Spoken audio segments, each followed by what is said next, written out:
السلام عليكم ورحمة الله وبركاته. متابعي قناة برو معسكر الأوفياء. لأول مرة كتشاهد القناة عندنا من لايك وسبسكرايب وصدورنا في القناة الاحتياطية فعلت اللي كتعطى لقى كيفاش نتواصل معكم نخليكم الرابط ديالها في صندوق الوصف. أما بخصوص الموضوع ديالنا وبخصوص جهاز الدرك الملكي اللي كنعرفكم مكتشف بالمنتديات وتقريبا على طريقة الانتقاء اللي كيكون ديال المترشحين باش كيتم المنادات عليه. بخصوص جهاز الدرك الملكي تقريبا المترشحين حاليا الموقع تسد والمترشحين باقي ما سالوش الكراسة ديالهم. انفو الاخوان بخصوص الدراري ذكور الاناث اللي تفوا جهاز الدرك الملكي، انفو الدوزو الوطني بداو تراقبوا الهواتف ديالكم. هادو ليا وقتاش اخي بروموات كريم بداو نراقبوا الهواتف ديالنا بخصوص جهاز الدرك الملكي. البدايه الاولى من النهار الاول ديال شهر 7 كلشي بدا يراقب الهواتف ديالو بخصوص الجيميل ديالو اللي يدخل ليه في الصباح ويدخل ليه في العشيه. في اي لحظه يتم المنادات عليه. البدايه الاولى من شهر 7 ان شاء الله بخصوص الدراري ديال جهاز الدرك الملكي باش نكونوا واضحين. وبخصوص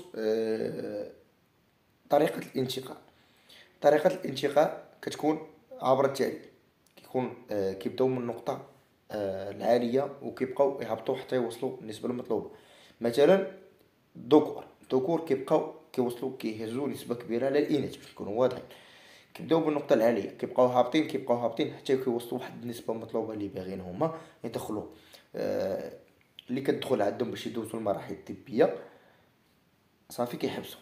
يقدر يحبسوا في 13، يقدر يحبسوا في 12، يقدر يحبسوا في 14، يقدر يحبسوا في 11. هذه هي النسبة. المهم خاصو يوصلوا للنسبة المطلوبة. هذه بخصوص الذكور مازال كيبغوا واحد النسبة طويلة. المهم كتبقى عملية الانتقاء تبقى هابطة. بخصوص الإناث كيطلبوا ليهم نقطة عالية ماشي بحال الذكور لأن كتكون فيهم نسبة قليلة باش نكونوا واضحين. الإناث بخصوص الإناث لا تجيب واحد النقطة عارفة تجيب راسها نقطة عالية راه غيعيطوا ليها. ما عارفاش تجيب واحد النقطة لأنها مشرفة راه ما غاديش يتم المناداة ديالها. أما الذكور بخصوص الدراري صحاب 10 بلا ما نصحكم غادي يعيطوا عليكم نكونوا واضحين. ما كيوصلوش صحاب 10 لأن 10 راه ماشي نقطة مشرفة. ولكن لأن علاش كنقول المترشح السنة الفارطة كنقول لهم شوفوا خدموا على راسكم اللي بغيتو يتم المناداة عليكم في الأجهزة العسكرية. مثلا لي سوزوفيسي دو باساف ولا الدرك الملكي كيطلبوا واحد النقطة زوج. المهم نقطة مشرفة على الأقل تكون فيت 12.